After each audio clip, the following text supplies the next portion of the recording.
Alright guys, I don't know how good the wind quality is going to be, but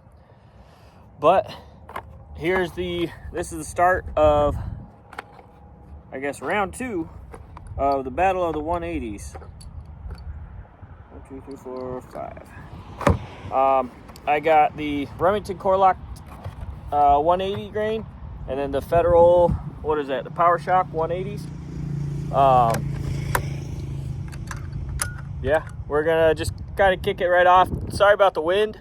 I don't know if I already said that, but the wind is kicking pretty good today, so we'll see how it does. But got the target down at 100 yards, and yeah, let's see what it does.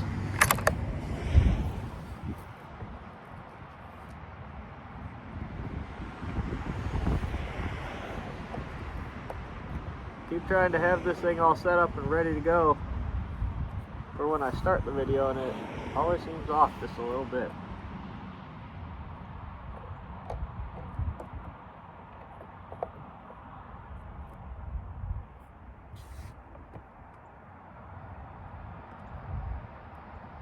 There it is.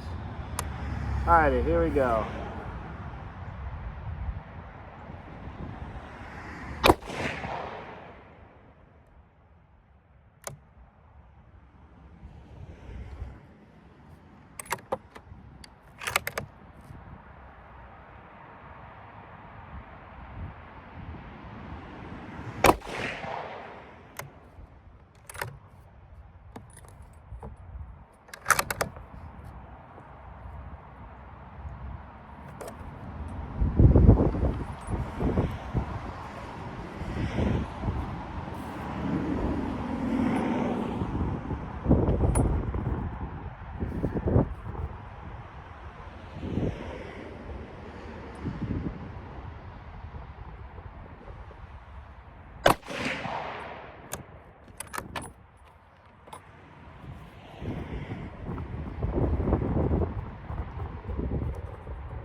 Last round with the Core-lokt 180s.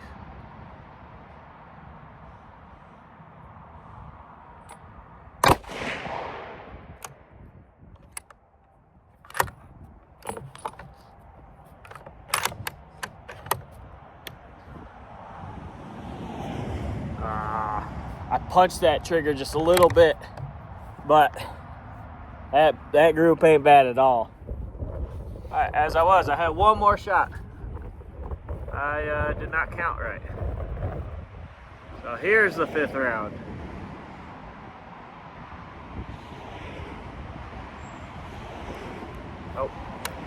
Oh, I punched the trigger bad on that one. All right, let's try again.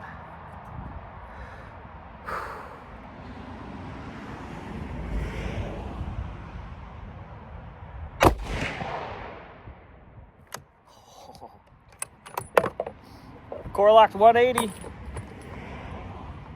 Yeah, I'm just gonna say that's probably gonna be my my pick for my 180 grain bullet. I mean, that's got to be within an inch almost. That's got to be within an inch. And the only one that's not in that, like they're all stacked on top of each other. And the only one that's not is the one that I pulled. That is impressive. I like that. All right, so now I got the Federal PowerShok loaded up, and we're gonna see how this 5-shot group does.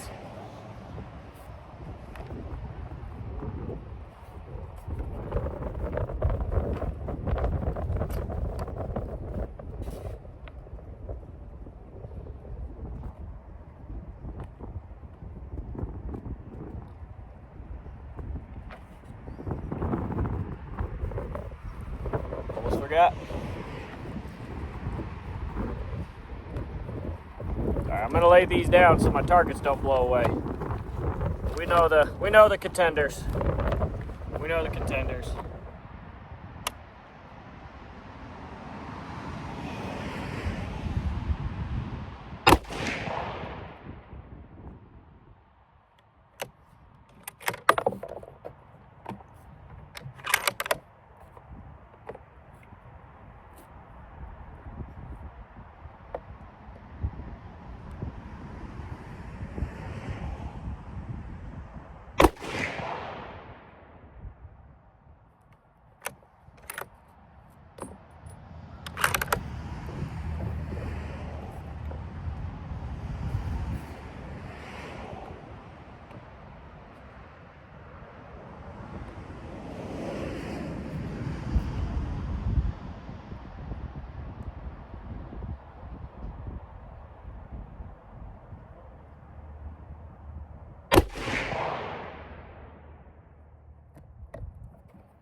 Here's 4.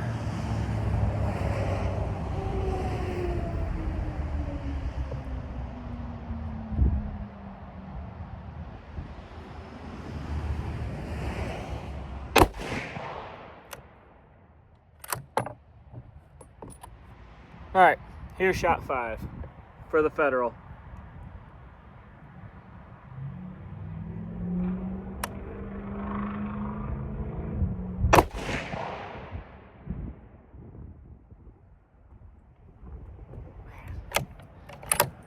Doesn't like the Federal. Does not like the Federal. Even with the barrel cooling down, I'm way low. It's not even part of the rest of the group. I got 2 that dropped way down.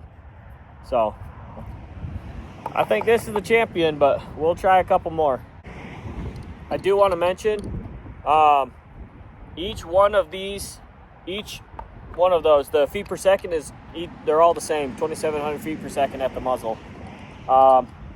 So that's all very consistent, pretty even. One's not faster than the other, so yeah. But I'm about to load up another 5 of the Federal. I'm going to shoot one more group of that and then one more group of the Remington, and then I'll show you guys what happens, what the results are. So I'll see y'all after the shooting. All right, guys, back for the results of the 180 grain options that I was testing out. I'm gonna go over all 3 that I did, and we'll see the results. So this is the Winchester, what is it? The PowerPoints. As you can see, they did not do very well. I don't know how well you can see it. So there's group 1 right here in the middle. You can see there's 3 right there, right on the bullseye. And then you got 2 flyers that I don't know what their deal is. They just took off. I felt great during those shots, and I had no idea really what's going on with those. My second group was up here, and that obviously looks way better. Still got a flyer, but they clumped up way better. So I was like, oh, okay, maybe there's, maybe that was just a rough first group, And then I shot a third group down here just to kind of do another confirmation, or not confirmation, but just do another group to see.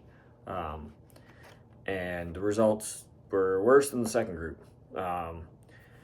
3 real close together, had 1 drop way low, and then 1 just head off to Timbuktu. Like I said, I think in my previous video about these, yeah, I don't know what happened with them, but that is not what I want in a deer round. So next is the Federal PowerShok 180 grain, and I only was able to do 2 groups with this one, but I mean, if we go off of the 2 groups, the first 2 groups of the Winchester, group 1 way spread out, group 2 nice and tight, except for the 1 flyer over here. Federal was pretty similar. First group right there near the bullseye, kind of near the bullseye. I mean, it's just all over the place. And I, once again, was making good shots, clean break of the trigger. They were going off on their own. I don't know what they were doing. Second group, way better. Like they're all way up, nice and tight. Had this one bringing out the group a little bit more, but not terrible. Like not anything to complain about for a deer gun. But still wasn't the best out of the 3 that I tested. That award goes to the Remington Core-lokt. So these are just, after I did all the grouping and everything, I was just like kind of playing around with, different holds, seeing if I wanted to sight it in high and have it 2 inches high, and then be good out to like 200 for the, I think it's like 200. Or if I wanted to dial in on the bullseye, and ran out of ammo before I could finish. And it was getting pretty late.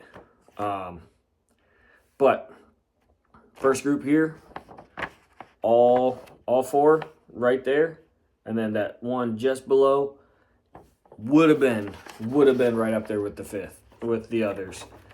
But I pulled it, just punched the trigger instead of a nice clean break, and messed up the group.